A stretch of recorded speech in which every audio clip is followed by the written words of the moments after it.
آج ہم یہ تو کہتے ہیں، خطیب صاحب جب ممبر پہ کھڑا ہوتا ہے تو لوگ پرچیاں دے جاتے ہیں، میری نانی بیمار ہے، میرا کل انٹرویو ہے، میرے کل اگزام شروع ہو رہے ہیں، خطیب صاحب ذرا دعا کرا دیجیے گا۔ میں یہ نہیں کہتا خطیبوں سے دعا نہ کراؤ، کراؤ، لیکن پورے حدیث کے ذخیرے میں ایک روایت بھی ایسی نہیں ملتی کہ امام مسجد کی یا خطیب مسجد کی دعا اللہ رد نہیں کرتا، ایک روایت بھی نہیں ہے۔ لیکن یہ روایتیں موجود ہیں کہ دعوت الوالد لولدہ، والد کی دعا اولاد کے حق میں اللہ رد نہیں کرتا۔ تو آپ مولوی کو تو پرچی دیتے ہو، گھر میں کبھی باپ سے بھی کہا جس کی دعا اللہ رد نہیں کرتا؟ کبھی اس سے بھی کہا؟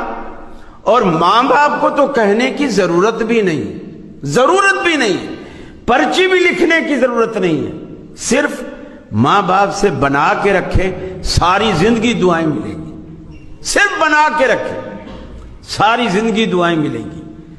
اور پھر آسان طریقہ، یہ جو بوڑھے ماں باپ ہوتے ہیں نا، آپ کے گھر میں یہ دعاؤں کی دو فیکٹریاں دعاؤں کی، جیسے آپ کپڑے کی فیکٹری، صابن کی فیکٹری، مختلف فیکٹریاں لگاتے ہو نا، یہ بوڑھے ماں باپ واللہ یہ گھر میں دعاؤں کی دو فیکٹریاں ہیں۔ امام ابن سیرین رحمۃ اللہ علیہ کی والدہ فوت ہوئی، دھاڑے مار مار کے رونے لگے۔ کسی نے کہا امام صاحب آپ اتنے بڑے عالم ہو، بزرگ ہو، آپ ہمیں صبر کی تلقین کرتے ہو، خود دھاڑے مار مار کے رو رہے۔ انہوں نے کہا کہ میں اس لیے نہیں رو رہا کہ میری اماں فوت ہوئی ہے، میں اس لیے رو رہا ہوں کہ اللہ تعالیٰ نے میرے لیے جنت میں جانے کے دو دروازے کھولے تھے، ماں کی شکل میں اور باپ کی شکل میں، اس میں سے آج ایک دروازہ بند ہو گیا ہے۔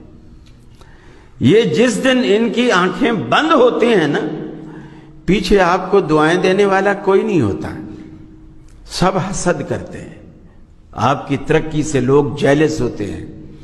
ماں باپ واحد ہستی ہیں جو آپ کی ترقی کو اپنی ترقی سمجھتے ہیں، فخر سے دوسرے کو بتاتے ہیں یہ میرے بیٹے کی فیکٹری ہے، یہ میرے بیٹے کا بنگلہ ہے، خوش ہو کر بتاتے ہیں۔